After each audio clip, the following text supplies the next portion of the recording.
Welcome to Frenchy Tales. Make your learning journey fun and exciting with engaging stories. Marie était assise près de sa fenêtre préférée, regardant la pluie tomber doucement contre la vitre. Elle avait toujours aimé le bruit de la pluie. Cela la calmait et lui donnait du temps pour réfléchir. Mais ce soir, elle ne rêvait pas de l'avenir. Elle pensait à un défi. C'était quelque chose qu'elle voulait faire depuis des années. Mais elle n'avait jamais eu le courage d'essayer. Elle voulait apprendre le français. Marie avait toujours admiré la beauté de la langue française. La façon dont les mots coulaient comme une mélodie, l'élégance des accents et la sonorité romantique de chaque phrase. Mais elle était timide. Elle avait peur de faire des erreurs, de paraître ridicule, que les gens se moquent de ses tentatives. Elle avait déjà essayé, en écoutant des chansons françaises, en regardant des films français et même en lisant des livres en français. Mais chaque fois qu'elle devait parler, sa langue devenait lourde et son esprit se figeait. Un soir, elle trouva un vieux journal intime où elle avait écrit ses rêves d'enfant. Sur l'une des pages, elle lut: « Je veux parler français un jour et visiter Paris. » Marie passa son doigt sur les mots. Elle avait écrit cela quand elle avait 10 ans. Elle en avait maintenant 24. 14 années avaient passé et elle avait toujours peur. « Plus jamais, » murmura-t-elle à elle-même.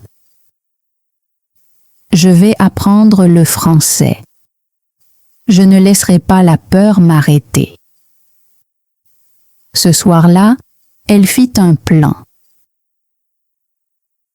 Elle pratiquerait chaque jour, peu importe à quel point elle se sentirait embarrassée.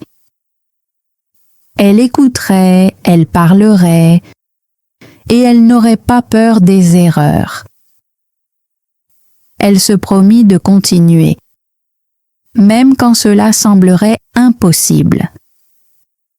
Il était temps de poursuivre son rêve avec la même détermination qu'elle avait enfant. Le premier pas. Le lendemain matin, Marie entra dans une petite librairie près de son appartement.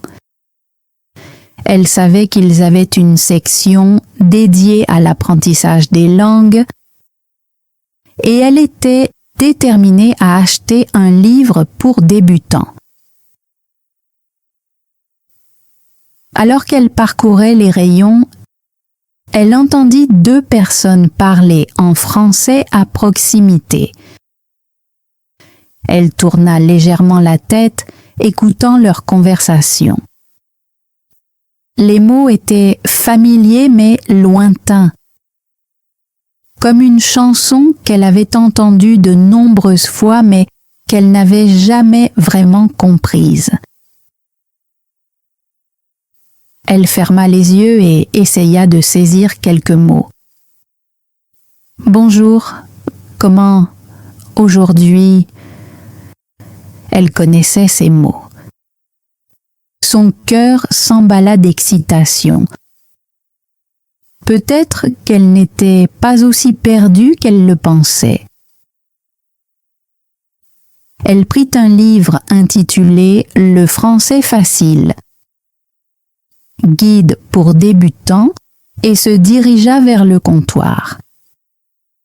La caissière, une femme chaleureuse avec un sourire accueillant, remarqua le livre et dit « Vous apprenez le français ?» Marie hésita, puis hocha la tête. « Oui, mais je ne suis pas très douée. » La femme rit. « Tout le monde commence quelque part. Vous connaissez un peu de français? » « Un peu, » admit Marie. « Mais j'ai peur de parler. »« Ah, n'ayez pas peur, » dit la femme. « Le français, c'est comme une danse. Il suffit de commencer à bouger. » Marie quitta la librairie, inspirée. Peut-être était-il temps de danser. Peut-être était-il temps d'arrêter de trop réfléchir et de commencer à aborder le processus d'apprentissage avec joie plutôt qu'avec crainte. Affronter sa peur. À la maison, elle ouvrit le livre et commença par la première leçon. C'était simple. Les salutations. Bonjour. Comment ça va? Elle répéta les mots doucement, laissant sa langue s'habituer à ces sons inconnus. Elle s'imagina à Paris, saluant des inconnus avec confiance. Cette pensée la fit sourire. Mais apprendre seule ne suffisait pas. Elle avait besoin de pratiquer avec de vraies personnes. Ce soir-là, elle chercha en ligne un groupe de discussion en français dans sa ville. À sa grande surprise, il y avait un petit café où des gens se réunissaient tous les vendredis pour pratiquer le français. L'idée de parler devant d'autres personnes était terrifiante. Mais elle savait qu'elle devait le faire. Le vendredi arriva plus vite qu'elle ne l'avait imaginé. Elle se tenait devant le café, les mains moites, le cœur battant la chamade. Elle faillit rebrousser chemin, mais elle se souvint de son journal. Elle avait promis à son moi plus jeune qu'elle apprendrait le français. Prenant une grande inspiration, elle poussa la porte. Le café était chaleureux et accueillant, rempli du murmure des conversations et du bruit des tasses. Un petit groupe était assis dans un coin, discutant en français. Un homme aux yeux bienveillants remarqua son hésitation et lui fit signe d'approcher. « Bonsoir », la salua-t-il. « Bienvenue, vous êtes ici pour pratiquer le français ?» Marie mit sa peur de côté et hocha la tête. « Oui, je m'appelle Marie. » Le groupe sourit et tout d'un coup, elle faisait partie de la conversation. Au début, elle peinait. Ses phrases étaient lentes, son vocabulaire limité, et elle fit de nombreuses erreurs. Mais personne ne rit. Au contraire, ils l'encouragèrent, la corrigèrent avec douceur et célébrèrent chaque petite réussite. À la fin de la soirée, Marie ressentit quelque chose qu'elle n'avait jamais ressenti auparavant, de la confiance. Elle rentra chez elle en souriant, se murmurant des phrases en français. Elle avait fait le premier pas et elle n'allait pas s'arrêter là. Le début du voyage. Le voyage de Marie ne faisait que commencer. Il y aurait des jours de frustration, des moments où elle aurait envie d'abandonner. Mais elle avait découvert quelque chose d'important. Parler couramment, ce n'était pas être parfait. C'était essayer, parler, même quand on avait peur, et prendre plaisir dans le processus. Elle établit une liste de choses à faire. Écouter des podcasts en français tous les matins. Lire au moins une page d'un livre en français chaque jour. Parler en français avec au moins une personne par semaine. Écrire une petite entrée dans un journal en français chaque soir. Regarder des vidéos en français et répéter les phrases à voix haute. Étiqueter les objets de la maison avec des mots en français pour apprendre du vocabulaire naturellement. Trouver un tuteur en ligne pour des séances hebdomadaires de pratique orale. S'enregistrer en train de parler français pour suivre ses progrès. Rejoindre un défi linguistique en ligne pour rester motivé. Chaque jour, elle pratiquait et chaque jour, elle progressait. Plus elle parlait, moins elle avait peur. Un mois passa et Marie remarqua des changements. Non seulement dans sa capacité à parler français, mais aussi dans sa confiance en général. Elle se mit à prendre plus de risques, à poser des questions et à relever des défis qui lui semblaient auparavant impossibles. Elle trouva même un partenaire linguistique en ligne, une jeune femme nommée Claire qui vivait à Paris. Elles échangèrent des messages, corrigèrent les phrases l'une de l'autre et commencèrent bientôt à faire de courtes visioconférences. Au début, Marie était nerveuse, mais Claire était patiente et gentille, ce qui la mit à l'aise. Plus elle parlait, plus le français semblait naturel. Un soir, assise près de sa fenêtre, elle pensa à la petite fille qui rêvait de parler français. Elle sourit et murmura en français « Je suis fière de toi ». Marie avait commencé son voyage et elle n'allait pas s'arrêter là. Le rêve qui lui semblait autrefois inaccessible était maintenant à sa portée. Et pas à pas, elle en faisait une réalité.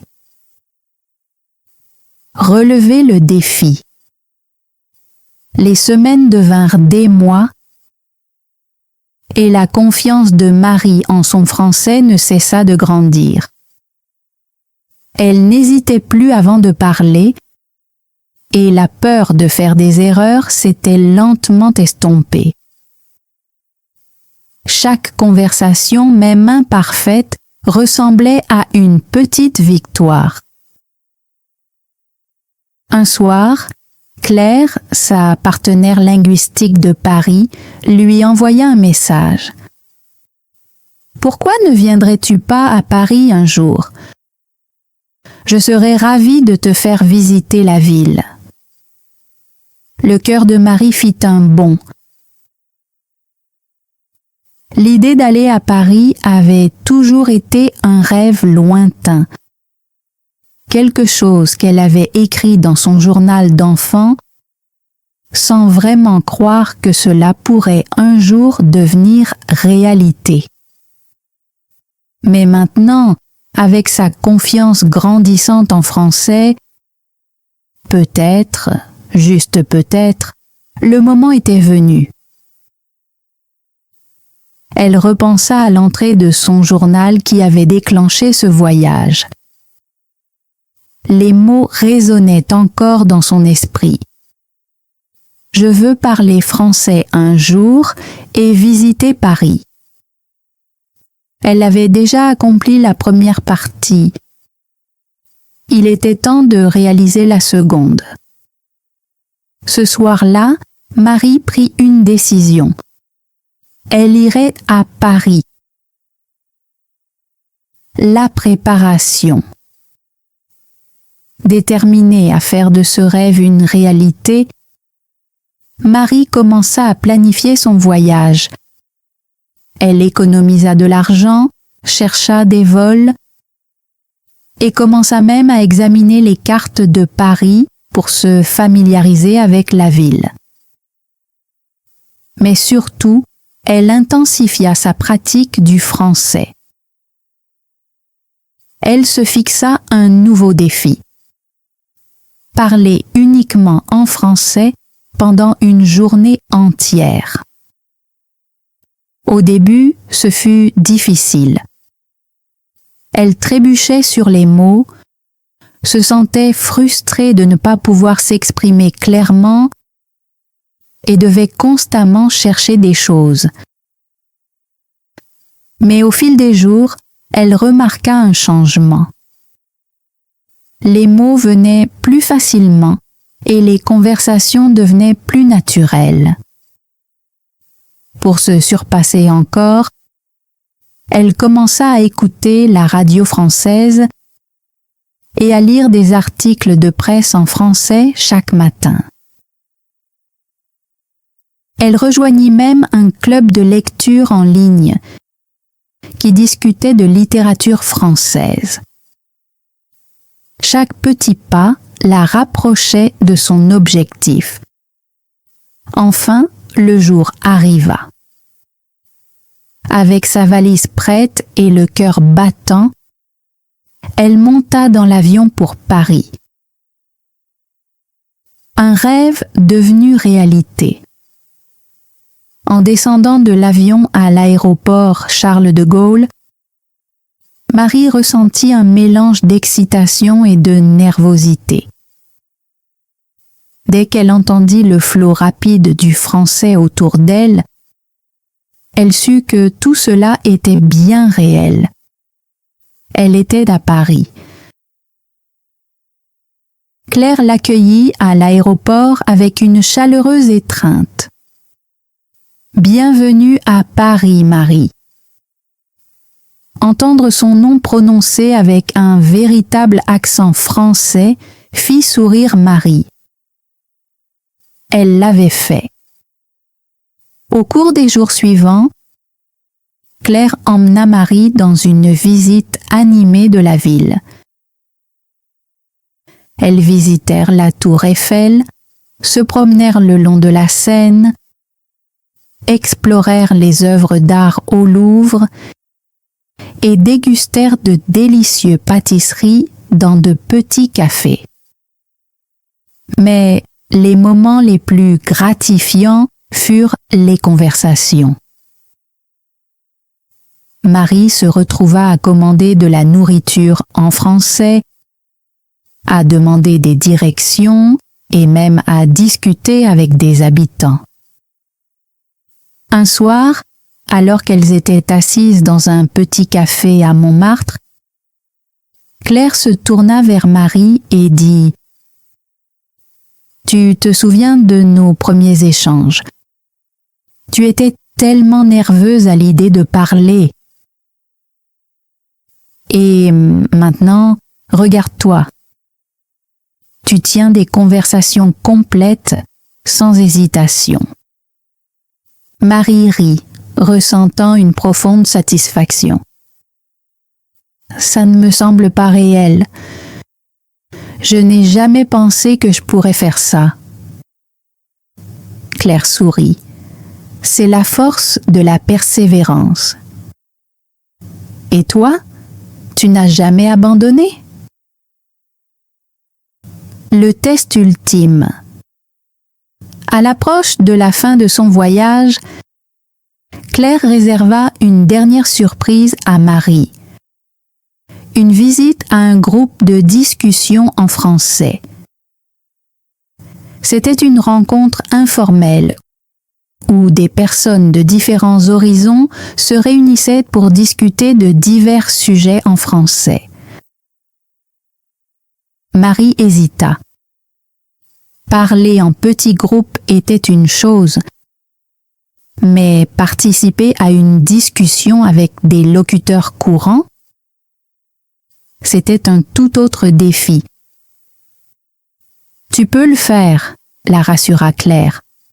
« Sois juste toi-même. » Lors de la réunion, Marie fut présentée au groupe et se retrouva rapidement engagée dans la conversation. Au début, elle était nerveuse, craignant de faire des erreurs. Mais au fil de la soirée, elle se détendit. Elle partagea ses expériences d'apprentissage du français, parla de ses livres préférés et raconta même quelques blagues. À la fin de la soirée, un des participants lui sourit et lui dit « Tu parles très bien français, vraiment impressionnant. » Marie ressentit une grande fierté. Elle avait parcouru un long chemin, un nouveau départ. À son retour chez elle, Marie n'était plus la même personne. Apprendre le français lui avait apporté bien plus qu'une nouvelle langue. Cela lui avait donné de la confiance, de la résilience et un sentiment d'accomplissement qu'elle n'avait jamais ressenti auparavant. Elle décida de poursuivre son voyage en aidant les autres. Elle lança un blog sur son expérience, partageant des conseils et de la motivation pour les apprenants en langue. Son histoire toucha de nombreuses personnes et bientôt elle eut une communauté grandissante de lecteurs qui trouvaient en elle une source d'inspiration. Un soir, alors qu'elle était assise près de sa fenêtre, elle ouvrit son journal d'enfance à la page où elle avait écrit son rêve. « Je veux parler français un jour et visiter Paris. » Avec un sourire, elle prit un stylo et ajouta en dessous « Je l'ai fait. » Et elle savait au plus profond d'elle-même que ce n'était que le début de nombreux autres rêves à venir. Marie et la langue des rêves, le dernier chapitre. Marie avait passé des mois à Paris, s'imprégnant de la langue, de la culture et du rythme de vie dans la ville qu'elle avait autrefois seulement rêvé de visiter. Chaque jour était une nouvelle aventure, et avec chaque semaine qui passait, son français s'améliorait. Elle pouvait désormais tenir des conversations avec assurance, se déplacer dans la ville avec facilité et même plaisanter avec des inconnus dans les cafés locaux. Mais quelque chose en elle semblait encore inachevé. Il restait une dernière chose qu'elle devait faire avant de pouvoir réellement dire qu'elle avait surmonté sa peur de parler français. Le dernier défi. Un après-midi, Marie était assise dans un petit parc près de la Seine, regardant des enfants jouer et écoutant les conversations autour d'elle. Elle avait un carnet sur ses genoux où elle écrivait ses pensées et ses réflexions sur son parcours. En feuilletant les pages, elle retrouva l'ancienne note de journal qu'elle avait recopiée avant de partir de chez elle. « Je veux parler français un jour et visiter Paris. » Elle l'avait fait, elle était là. Mais elle réalisa que son voyage ne se résumait pas à l'apprentissage d'une langue. C'était aussi surmonter ses doutes, se prouver qu'elle pouvait accomplir ce qui lui avait autrefois semblé impossible. Et maintenant, il restait un dernier défi à relever. Parler devant un public. La soirée micro ouvert. Marie avait toujours aimé raconter des histoires. Et, depuis son arrivée à Paris, elle avait commencé à écrire de courtes histoires en français. Elle les avait partagées avec ses amis d'échange linguistique et même publié quelques-unes en ligne, mais elle n'en avait jamais lu une devant des inconnus. Puis elle vit une affiche dans son café préféré. Soirée micro ouvert. Cela devait se passer dans 3 jours et tout le monde pouvait participer. L'idée de se tenir devant une foule et de parler en français la terrifiait. Mais elle savait que c'était précisément pour cette raison qu'elle devait le faire. Préparation pour le moment. Pendant les 3 jours qui suivirent, Marie s'entraîna sans relâche. Elle lisait son histoire à haute voix dans son appartement, se la murmurait dans le métro et même l'enregistrait pour entendre comment elle sonnait. Son amie française Claire l'écouta et l'encouragea, corrigeant de petites erreurs de prononciation et renforçant sa confiance. « Tu es prête ?» lui dit Claire le jour de l'événement. Marie n'en était pas si sûre, mais elle était allée si loin, et il n'était pas question d'abandonner maintenant. La soirée de la performance. Le café était plein d'énergie quand Marie arriva. Les gens discutaient, riaient et sirotaient leur café en attendant que l'événement commence. Une petite scène avait été installée dans un coin avec un micro et un par un, les participants montaient sur scène. Musiciens, poètes, conteurs. Le nom de Marie fut appelé. Son cœur battait à tout rompre alors qu'elle s'avançait tenant la feuille dans ses mains. Elle prit une grande inspiration et fit face au public. « Bonsoir », commença-t-elle, sa voix tremblante mais ferme. « Je m'appelle Marie et ce soir, je voudrais partager une histoire avec vous. » En lisant, quelque chose de magique se produisit. Sa peur s'évapora. Elle ne pensait plus à faire des erreurs. Elle racontait simplement une histoire.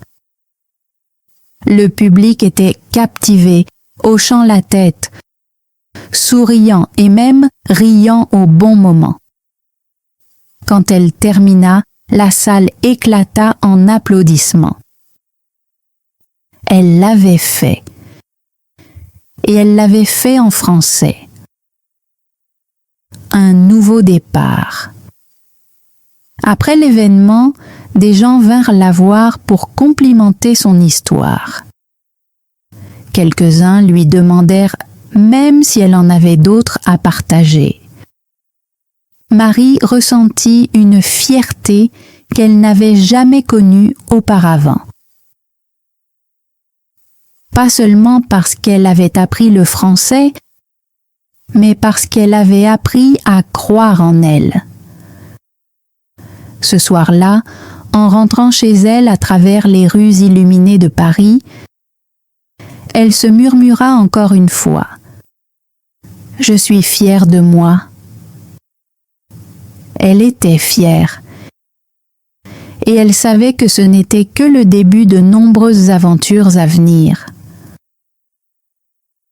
La fin ou juste le début? Le voyage de Marie avait commencé avec un rêve et une peur. Mais avec de la persévérance, du courage et un amour pour l'apprentissage, elle avait transformé cette peur en confiance. Elle s'était prouvé que aucun objectif n'était trop grand, aucun défi trop difficile. Et tandis qu'elle levait les yeux vers le ciel parisien, elle souriait, sachant qu'elle était prête pour tout ce qui l'attendait. Thanks for joining Frenchy Tales. Don't forget to like, subscribe, and keep learning through stories. See you next time.